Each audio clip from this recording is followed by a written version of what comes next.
Graça e paz. Paz, pessoal, tudo bem?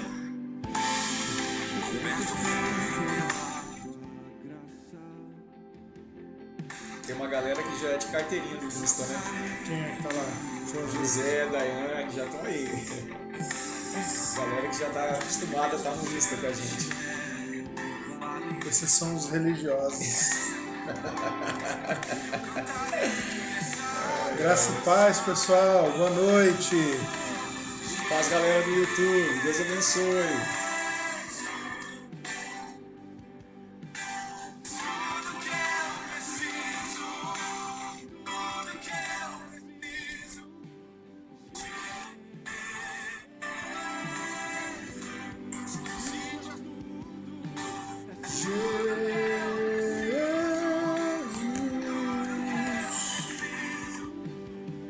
Sejam bem-vindos, pessoal. Graça e paz, boa noite.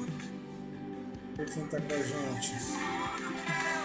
Galera de Porto Velho já começou a entrar, o Rian e também a Cris. Alguns eu consigo ler. Por dedução, na verdade, né? De tanto ver, a gente deduz que é. Já meio que seguindo o caminho. Agora tem um pessoal que já está com a gente no YouTube há meia hora, pelo menos. Thiago, o Francis, mais uns outros que estão aí, não fizeram comentário, mas já estavam, né?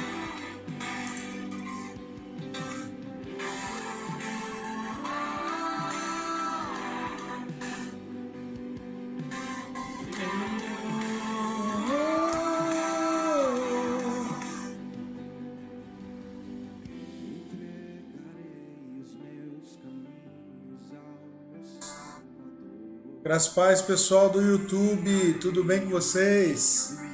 Como é que vocês estão? Sejam bem-vindos a mais uma transmissão de palavra.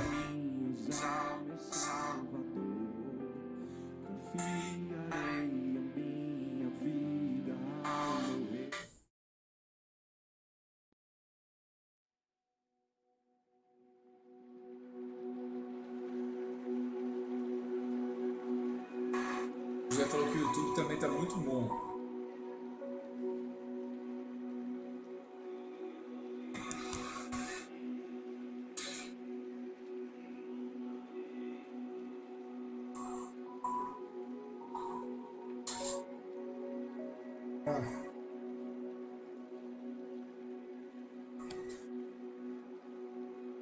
Vamos lá, pessoal, sejam bem-vindos a mais uma das nossas transmissões.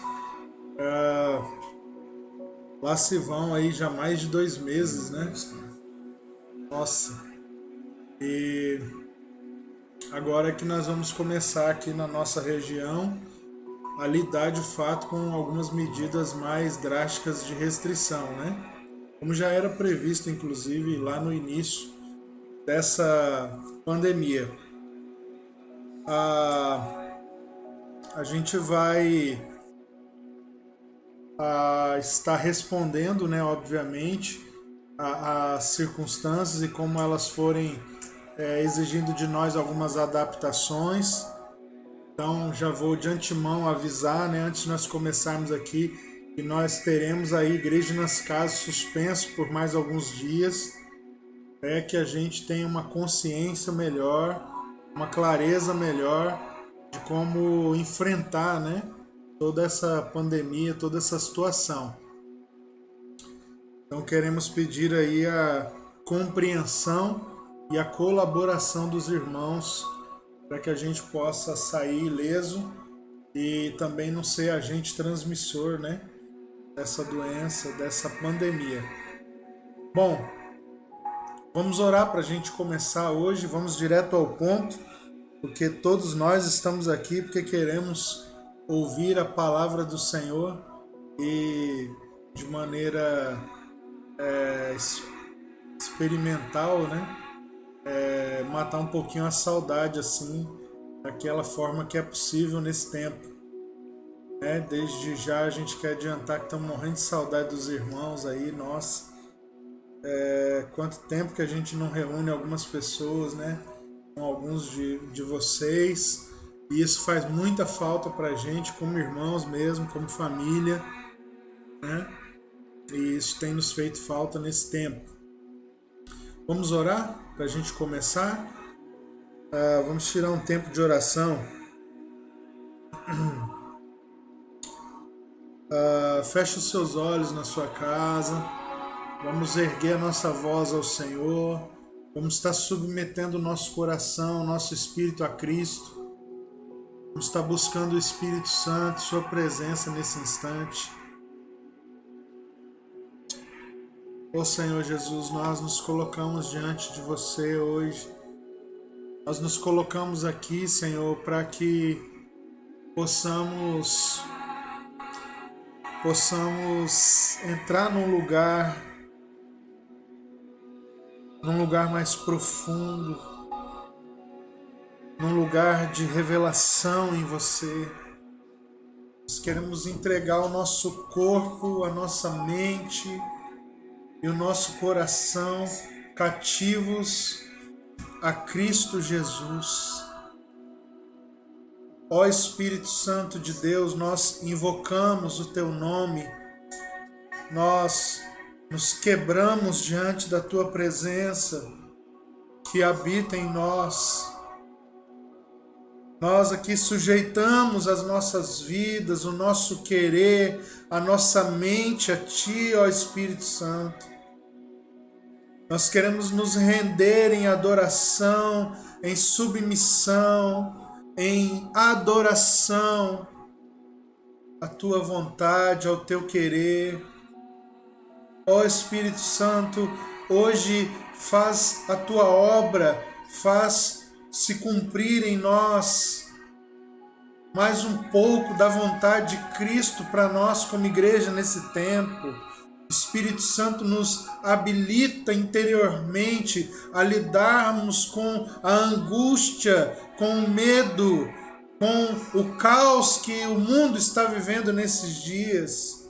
Ó Espírito Santo, nos capacita para que possamos ser lugar de esperança, para que possamos ser ponto de luz, para que possamos ser realmente, ter em nossas bocas, em nossas vidas, palavras de vida para aqueles que estão perecendo, para aqueles que se perdem. Ativa em nós, Espírito Santo, a real empatia, o verdadeiro comprometimento de pregarmos o Evangelho, de sermos ministros, de sermos cooperadores daquilo que o Senhor está fazendo, daquilo que o Senhor ainda fará. Ah, Paizinho, nós sabemos que outros dias virão, que este tempo seja um tempo para que nós sejamos preparados para os dias que virão. Nós te pedimos isso, nos prepara verdadeiramente como igreja, nos prepara como homens e mulheres de Deus, como aqueles que não têm do que se envergonhar, como aqueles que têm em sua vida o poder de Deus, que é o Evangelho do nosso Senhor Jesus Cristo. Que sejamos achados, Senhor, apegados, Senhor, realmente firmados na Tua palavra, que é a verdade. Ah, Espírito Santo, nessa noite, fala conosco. Fala conosco de maneira audível, fala conosco de maneira poderosa, fala conosco de maneira libertadora, fala conosco de maneira encorajadora, fala conosco de maneira transformadora, mas que isso não seja apenas no campo das ideias exteriores, mas que isso penetre a nossa vida e que possamos sair dessa palavra, após recebermos essa palavra, não mais os mesmos, mas aqueles que ao praticarem aquilo que ouviram, estão se tornando semelhantes a Cristo Jesus. Ah, Espírito Santo, nós oramos para que você nos cubra, para que você se mova sobre nós, para que você paire sobre nós como igreja, que em alguns momentos parece que estamos em caos, parece que estamos em desordem, mas o Senhor, tudo aquilo que o Senhor faz, tudo aquilo que o Senhor diz é ordenado, é organizado, entra em um sistema sistema perfeito. Por isso nós queremos pedir, pare sobre nós como igreja, ainda que na nossa visão tudo esteja um caos, tudo esteja sem forma, tudo esteja vazio, assim como foi no Gênesis, assim como foi sobre a criação, que seja sobre a criação eleita e eterna em Cristo Jesus, a sua igreja. Se mova sobre nós, Espírito Santo, que aquilo que está fora do lugar, dentro de nós, seja ajustado neste tempo. Nós oramos nessa noite, em nome do seu Filho. Amém. Amém. Glória a Deus, irmãos. Nós vamos agora direto para a palavra. E prepare o seu coração, desculpa, a sua Bíblia, seu caderninho de anotações, porque a gente vai mergulhar agora na palavra de Deus. Vamos lá, Rafa. Glória a Deus. Fica à vontade, irmão. Libera tudo aí para nós. Eu quero convidar você a ler comigo Romanos capítulo 15. Carta de Paulo aos Romanos capítulo 15. Vocês me ouvem bem, pessoal? O pessoal do YouTube, o pessoal do Instagram, vocês me ouvem bem? Só para a gente testar isso, para saber qual que é a melhor posição para vocês me ouvirem. O pessoal do YouTube me ouve bem? E o pessoal do Instagram, vocês... Aparentemente tá, pelo retorno aqui tá top. Romanos capítulo 15 é o nosso texto base de hoje. Eu quero convidar você a ler comigo esse texto. Acompanhe ele aí na sua casa, na sua Bíblia, no seu celular, que você achar melhor. Romanos capítulo 15, do verso 1 ao 13. Diz assim: Ora, nós que somos fortes devemos suportar as debilidades dos fracos e não agradar-nos a nós mesmos. Portanto, cada um de nós agrade ao próximo no que é bom para a edificação. Porque também Cristo não se agradou a si mesmo, antes, como está escrito, as injúrias dos que te ultrajavam caíram sobre mim. Pois tudo quanto outrora foi escrito, para o nosso ensino foi escrito, a fim de que pela paciência e pela consolação das Escrituras tenhamos esperança. Ora, o Deus da paciência e da consolação nos conceda o mesmo sentir de uns para com os outros, segundo Cristo Jesus, para que concordemente e a uma voz glorifiqueis ao Deus e Pai de nosso Senhor Jesus Cristo. Portanto, acolhei-vos uns aos outros, como também Cristo nos acolheu para a glória de Deus. Digo, pois, que Cristo foi constituído ministro da circuncisão em prol da verdade de Deus, para confirmar as promessas feitas aos nossos pais, e para que os gentios glorifiquem a Deus por causa da sua misericórdia, como está escrito: por isso eu te glorificarei entre os gentios, cantarei louvores ao teu nome. E também diz: alegrai-vos, ó gentios, com o seu povo, e ainda, louvai ao Senhor, vós todos os gentios, e todos os povos o louvem. Também Isaías diz: haverá a raiz de Jessé, aquele que se levanta para governar os gentios, nele os gentios esperarão. E o Deus da esperança vos encha de todo gozo e paz no vosso crer, para que sejais ricos de esperança no poder do Espírito Santo. É interessante que, ao ler esse texto, a palavra esperança ela tem, pela sua repetição, uma tônica especial. Mas o contexto da esperança tem a ver com essa capacidade que o apóstolo Paulo chama os romanos a ter de possuir o mesmo sentimento que havia em Jesus. E ao falar desse sentimento, Paulo basicamente convida o povo de Roma a ser altruísta, a se doar para o outro e a ser empático, a sentir que o outro sente. Quando Paulo faz esse chamamento, ele faz depois por um longo período da epístola, ter explicado muitas coisas que dizem respeito à fé. Olha que interessante, antes de fazer um pedido sobre como viver no dia a dia, Paulo explica para esses irmãos a fé que eles abraçaram, a fim de consolidar o pedido que ele ia fazer.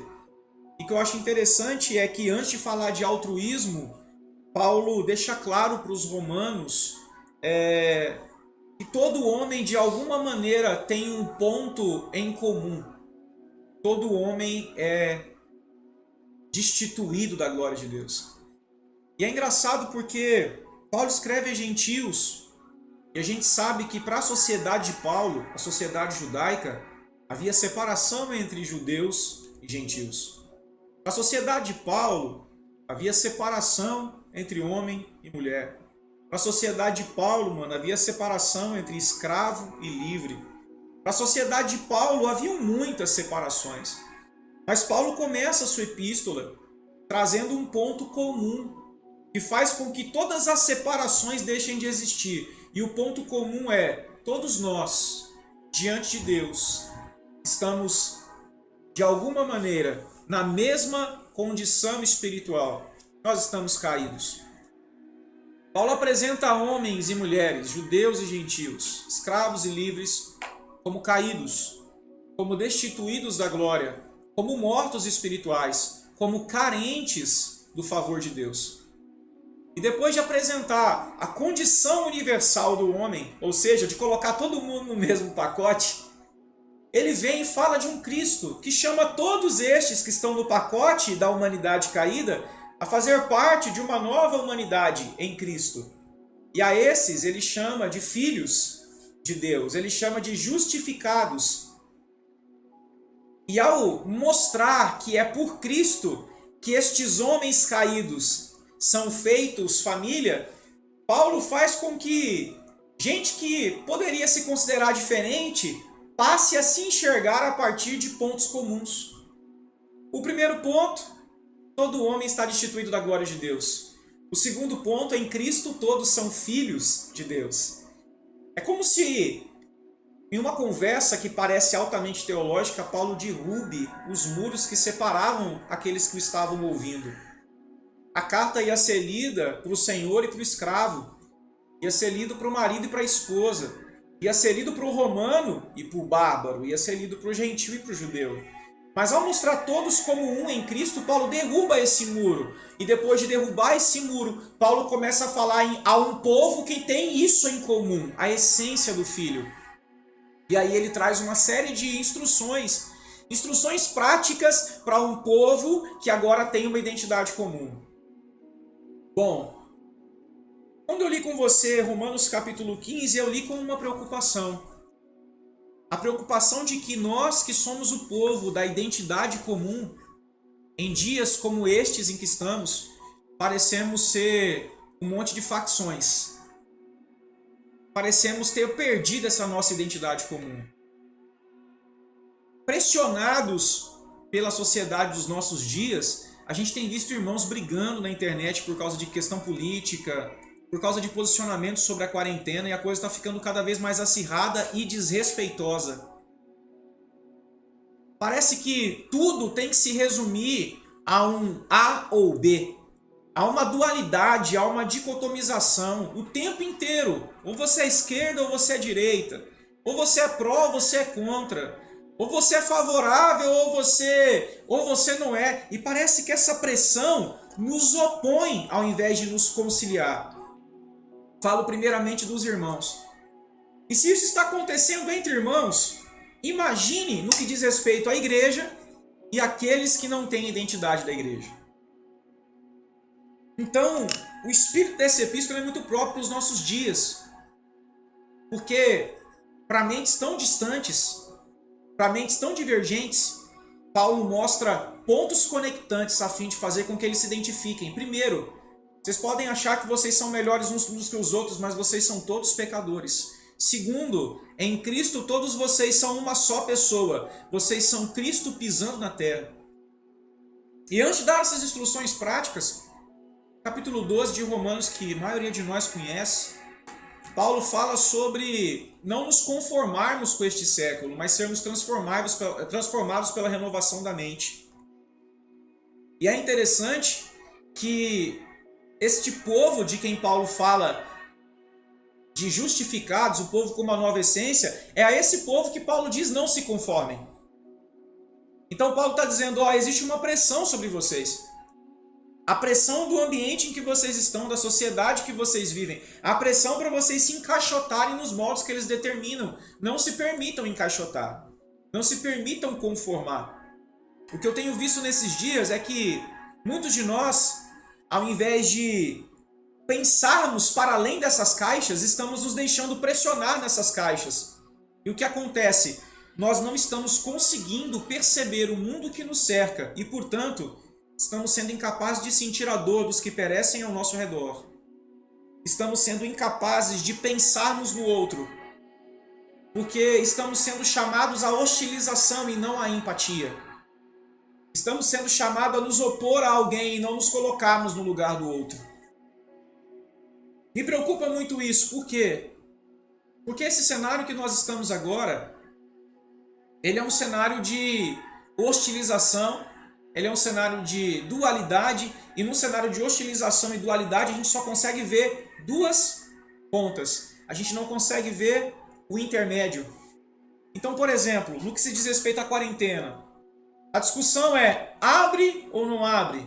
Libera ou fecha? É certo ou é errado? E as pessoas não conseguem enxergar que no intermédio disso há uma série de outras situações acontecendo. E nós não estamos percebendo, porque estamos preocupados em saber se é melhor estar para o lado de fora ou para o lado de dentro de casa. Eu vou dar uma situação prática. Enquanto a igreja briga para dizer se é pró ou contra a decisão de A ou B no governo, de abrir ou de fechar, de estar em quarentena ou de estar fora trabalhando, a gente não consegue perceber um cenário que já era comum a nós antes da pandemia e que agora ficou mais drástico, como, por exemplo, o cenário do abuso sexual infantil. Enquanto a gente discute abre ou fecha as nossas casas, as crianças que eram abusadas antes e que tinham nas escolas a sua fuga, ou na casa dos amiguinhos a sua fuga, agora estão no ambiente da hostilização, no ambiente da invasão, estão sendo açoitadas, estão sendo estupradas dentro de casa, mas a gente não tem olhos para ver isso, porque a discussão não é sobre a criança que está sendo estuprada, é se a gente tem que ir para a rua ou não de máscara, ou se a gente tem que ficar em casa se protegendo do vírus. Enquanto a gente discute, por exemplo, se é melhor proteger a saúde ou proteger a economia, a gente não pensa no pobre, que nesse cenário de quarentena vai sair de pobre para se tornar miserável. E que depois que isso acabar, sem o seu emprego, vai para a rua, porque quem sabe a casa que possuía, agora ele não possui mais, porque as suas dívidas consumirão seus bens. Mas para a gente é só uma questão de economia ou saúde. Se eu vou perder o emprego ou se eu vou perder a saúde. Eu não penso que alguém poderá perder as duas coisas, porque sem casa, sem recurso, sem dinheiro e sem saúde, essa pessoa estará da pobreza à miséria, mas isso não me diz respeito. Por quê? Porque eu estou desse lado ou estou nesse, eu não consigo enxergar o que está no intermédio. E por que isso, gente? Aqui é o que eu gostaria de chamar você a pensar. Porque nós que somos fortes e que deveríamos estar pensando nos que são mais fracos, mano, nós estamos nos preocupando em agradarmos a nós mesmos. São os 2 primeiros textos que a gente leu do capítulo. Ora, nós que somos fortes devemos suportar as debilidades dos fracos e não agradarmos a nós mesmos, porque cada um de nós agrade ao próximo no que é bom para edificação.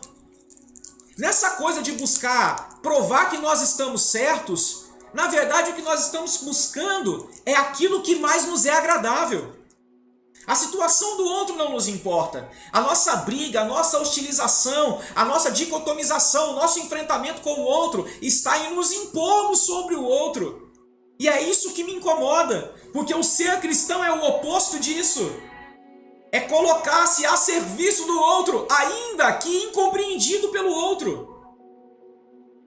Porque veja, é muito claro o que Paulo diz. Portanto, cada um de nós agrade ao próximo no que é bom para a edificação. Presta atenção, Paulo está dizendo que não é nem a vontade do próximo que me faz servi-lo, mas o fato de eu ter consciência do que é bom para ele. E de repente você diga, mas esse próximo aí está falando dos irmãos, eu estou cuidando dos meus irmãos. Eu só vou lembrar você do que Paulo, ou melhor, do que Jesus mesmo, no Evangelho de Lucas fala sobre o próximo. Quando indagado sobre quem é o seu próximo, Jesus estava conversando sobre próximo ali, sobre os mandamentos, Jesus só conta a parábola do bom samaritano. Então o próximo não é seu irmão, o próximo é quem te odeia. O próximo talvez é quem você mais despreza, mas Jesus chama você a amar.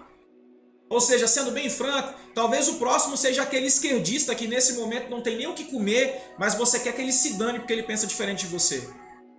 O próximo é quem está em perigo. Exatamente, é o vulnerável. Jesus está dizendo que o próximo é o vulnerável. E quem sabe o vulnerável para você é aquele que destoa.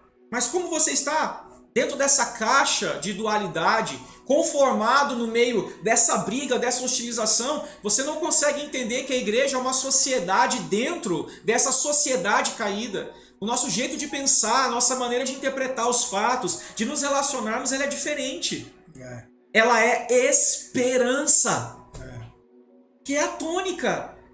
Então nós comportamos como se estivéssemos em guerra, mas nós somos esperança.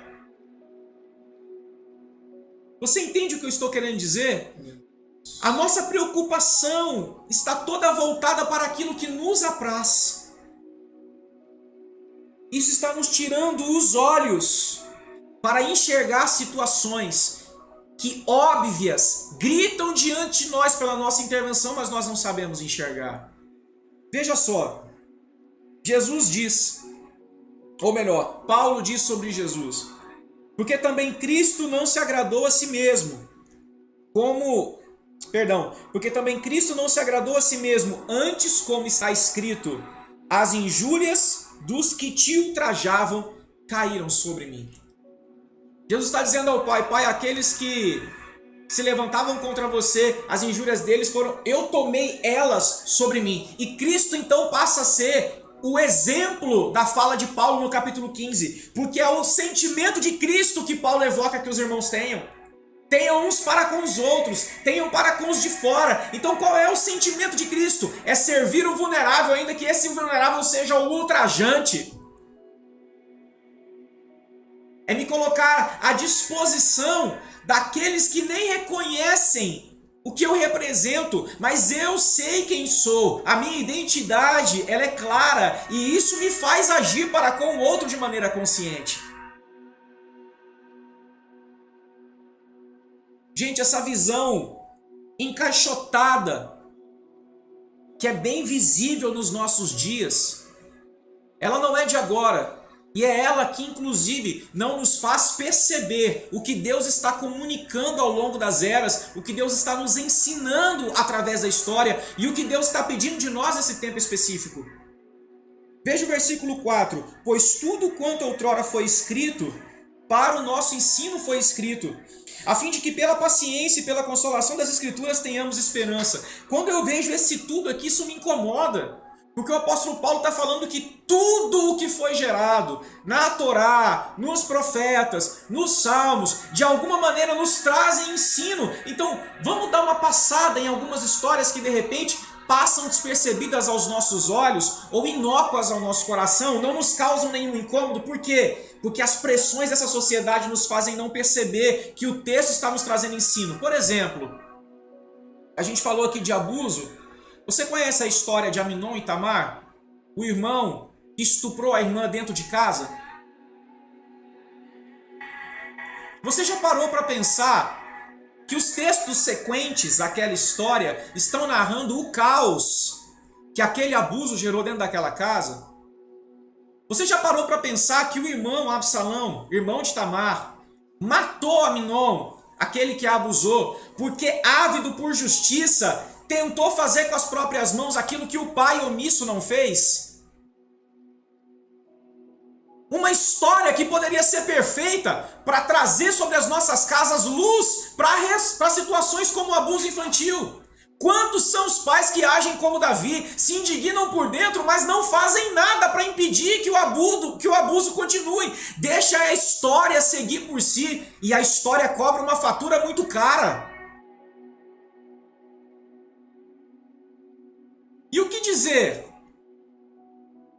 de uma outra Tamar? Vou pegar só as Tamares aqui.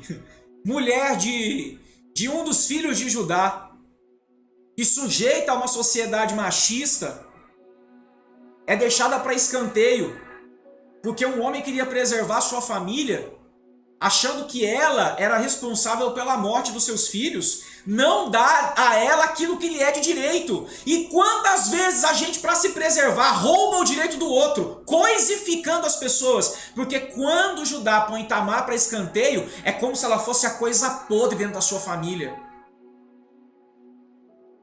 Pela incapacidade de enxergar aquilo que Deus está nos ensinando ao longo das eras, a gente é capaz de concordar em tempos diferentes da história com aquilo que o próprio Deus discorda.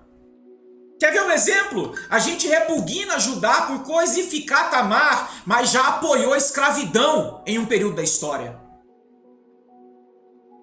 E agora a gente pode não apoiar a escravidão, mas acha que o negro que está na favela, filho de mãe solteira, não tem que ter direito à cota. Porque se ele quiser entrar na faculdade, é ele que faça por merecer.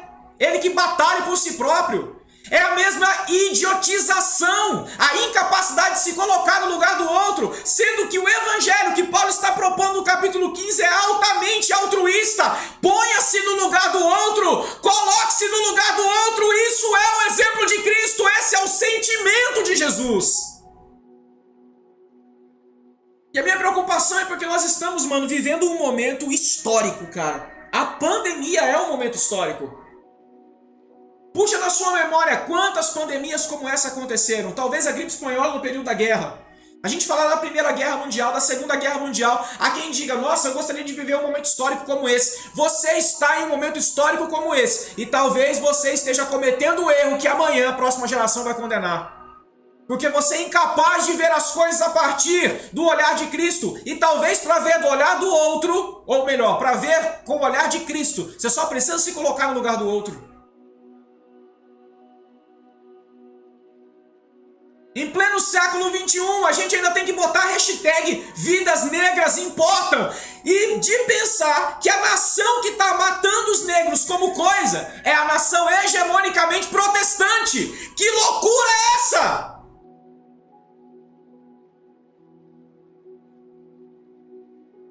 É a mesma nação que diz que o Brasil é do Senhor Jesus, que faz jejum geral com o presidente, mas que diz que bandido bom é bandido morto. São esses mesmos cristãos. Que evangelho é esse? Se tudo o que foi escrito para o nosso sino foi escrito, será que a gente não consegue enxergar isso? Que um ladrão pode ser redimido e se transformado em um agente de justiça? Será que a gente não pode enxergar isso? Ou será que essas histórias, elas só são para encher os nossos ouvidos? A gente não consegue enxergar as lições que Deus está deixando ao longo desses textos? Ou a gente lê isso aqui como se fosse um jornal e vai vivendo a vida cristã do jeito que a gente acha melhor? A minha preocupação, irmãos, é porque esse negócio de agradar a si próprio nos impede de enxergar a vida cristã no sentimento de Cristo Jesus. E aí o resultado, a gente perde o bonde da história, a gente não interfere no nosso tempo, e não servindo a Deus no nosso tempo, fica mais uma mácula que amanhã servirá de péssimo testemunho para o evangelho do nosso Senhor Jesus. Ora, o Deus da paciência e da consolação vos conceda o mesmo sentir de uns para com os outros, segundo Cristo Jesus. O mesmo sentir. Um sentir como o de Cristo, para que concordemente a uma voz glorifiqueis a Deus e Pai de nosso Senhor Jesus Cristo. Uma outra preocupação. Quanta gente falando em nome de Deus o que Deus não disse. Não há uma voz concorde, porque não há ouvidos atentos. A gente sendo governada pelo seu próprio instinto, conformada no molde deste mundo, ao invés de ter sido transformada pelo entendimento de Cristo.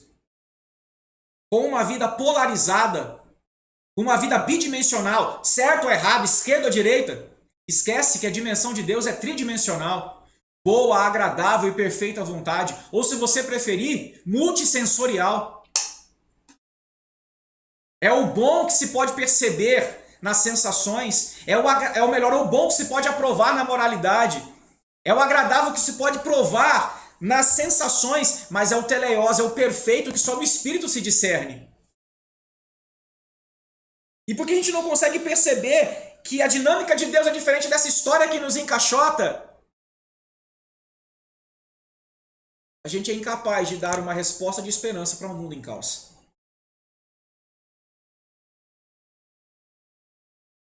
Portanto, acolhei-vos uns aos outros, como também Cristo nos acolheu para a glória de Deus. Digo, pois, que Cristo foi constituído ministro da circuncisão em prol da verdade de Deus, para confirmar as promessas feitas aos nossos pais. Alguém se dispôs a se tornar porta de entrada para que os benefícios prometidos se tornassem concretos. Esse alguém foi Jesus. E olha os benefícios. Os gentios inseridos naquilo que Deus estava fazendo. Gente estranha, gente desconhecida, gente que não fazia parte do vínculo de Jesus, recebeu os benefícios simplesmente porque ele se pôs em um lugar de submissão, a fim de que toda a vontade de Deus fosse feita através dele. Estar nesse sentimento, nessa mesma posição no que diz respeito a nós, permite que pessoas muito para além de nós sejam beneficiadas pela nossa renúncia e entrega. Imagine uma nação como os Estados Unidos, sentindo como sente Cristo, pensando como pensa Cristo, com o nível de influência que eles possuem. Sabe? Quando o texto diz, o Deus da esperança vos encha de todo gozo e paz no vosso crer. Já fechando aqui. Para que sejais ricos de esperança no poder do Espírito Santo, ele me fala de uma fonte. A fonte de tudo isso está no Espírito. E ser cheio disso me faz apto para liberar isso. A gente vem falando aqui ao longo desses dias sobre a dificuldade de discernirmos tempo, de enxergarmos o nosso papel, de percebermos o que Deus está falando, de compreendermos que a igreja precisa se ressignificar no que diz respeito à sua estrutura, restauração de essências. Eu só quero fazer um acréscimo aqui. A nossa incapacidade de enxergar o sentimento que havia em Cristo e nos colocarmos nesse mesmo sentimento nos faz completamente alheios à dor do outro nesses dias. E eu acho que isso é tão perigoso quanto todas as outras coisas que nós já abordamos aqui. Eu hoje me enxergo no capítulo 15, versículo 2, sendo confrontado porque ainda me preocupo demais em agradar a mim mesmo. E porque o meu próprio agrado, e muitas vezes é a minha prioridade, eu me torno completamente insensível ao que o outro está sentindo, ao que o outro está vivendo. Quero que o que está me incomodando incomode você. Quero que o que está me cortando corte você. Para que nós possamos entender que toda essa nossa força só tem uma finalidade: servir aqueles que estão débeis, entregando a nossa vida como uma ponte, um portal, um acesso para eles. Afinal de contas, somos chamados a sentir o mesmo sentimento que havia em Cristo Jesus. Se todos sentirmos isso, encerro dizendo, todos veremos esta obra de uma forma muito parecida. Compreenderemos a história de uma maneira muito semelhante. Faremos a leitura dos tempos de um jeito muito concorde e o resultado nós estaremos fazendo a mesma coisa e nos preocupando com a mesma coisa na hora específica da história. Ou seja, a gente vai estar ouvindo a mesma voz, recebendo a mesma coordenada, executando a mesma tarefa. É isso, galera. Eu queria compartilhar com vocês hoje.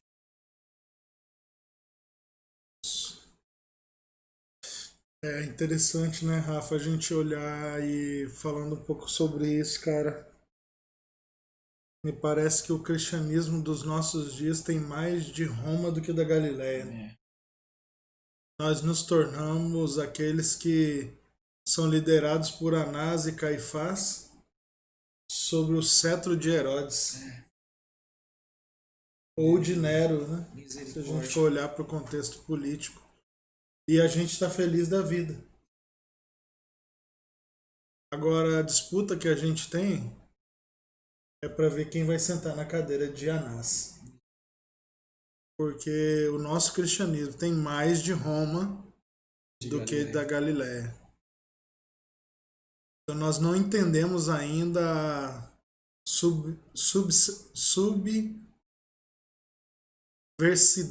subversidade do evangelho. Não entendemos ainda. Mas ainda estamos presos a uma religião de poder. E aí,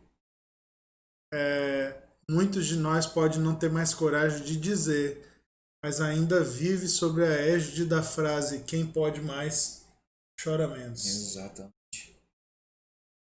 Então, atitudes que fazem com que a fome assole a casa do outro, mas que não cheguem na minha, eu estou disposto a tomá-las. Atitudes que façam com que a dor o luto seja do meu vizinho e não o meu, eu farei o que for preciso para tê-lo. Isso é a religião de Roma. Não a espiritualidade da Galileia. Daqueles que abrem mão, aqueles que seguem o caminho.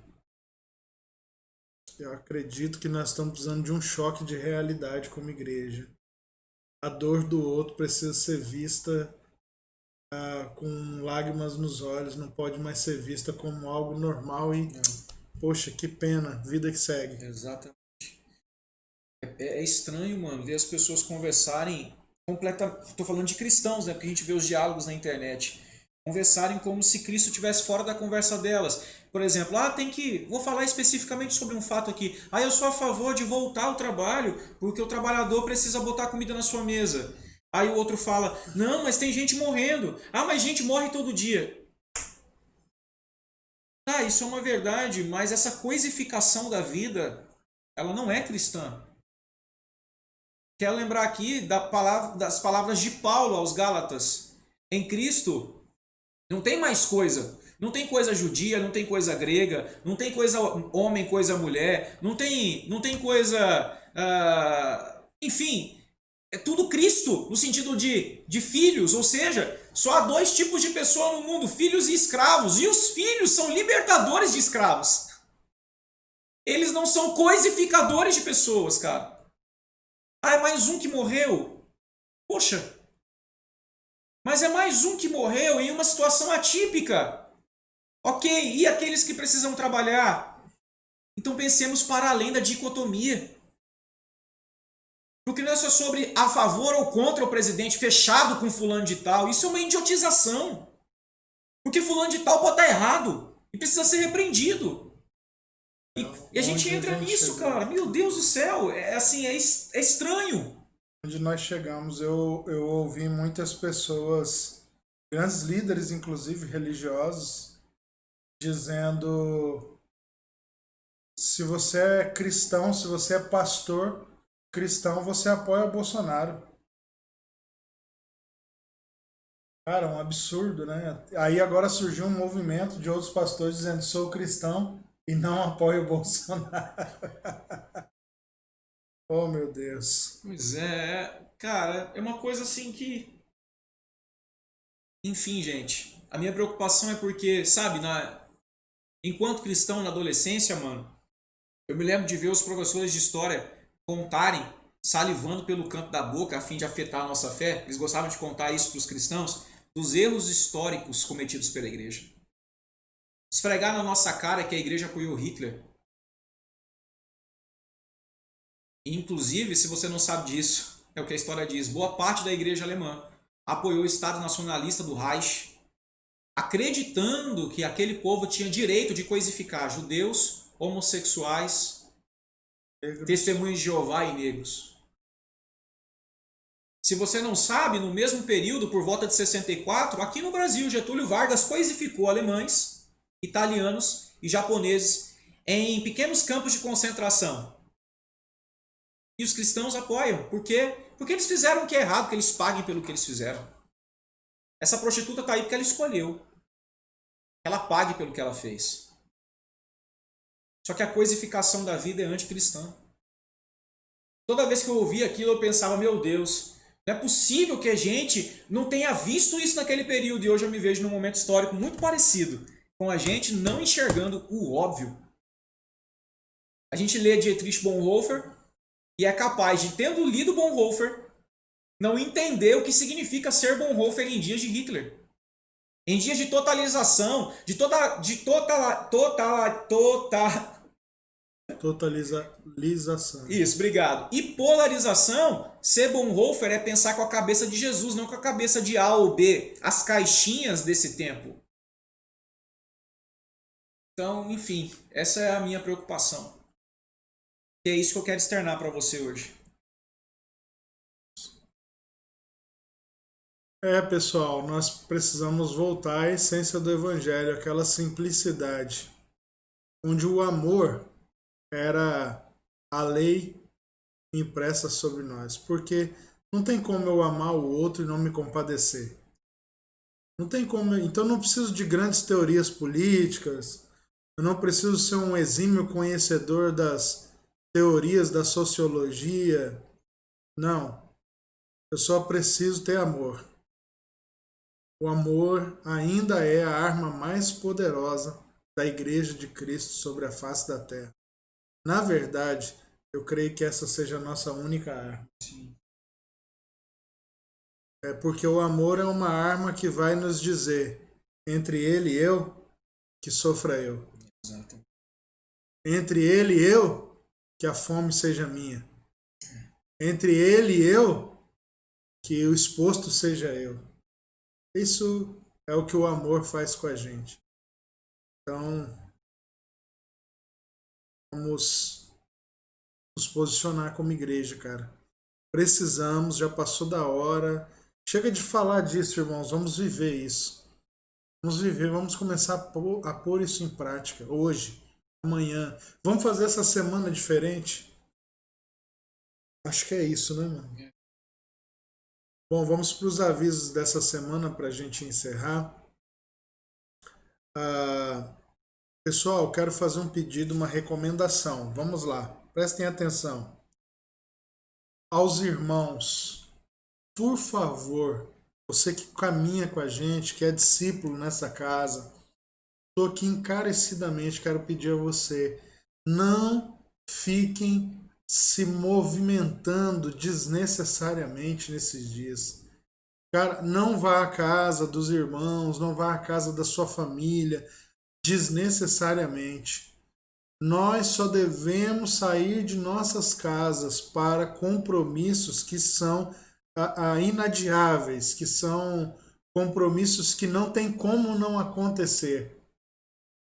Então não fique indo tomar café, tereré, almoçar, jantar na casa de ninguém desnecessariamente. Por favor, irmãos, vamos ter consciência, vamos ter maturidade, vamos ter responsabilidade. Esse é o meu pedido para você, por favor.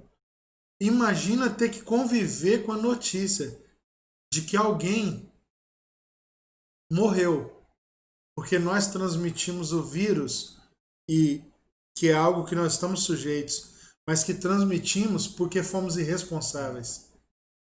Então, uma coisa é eu transmitir o vírus para uma pessoa acidentalmente.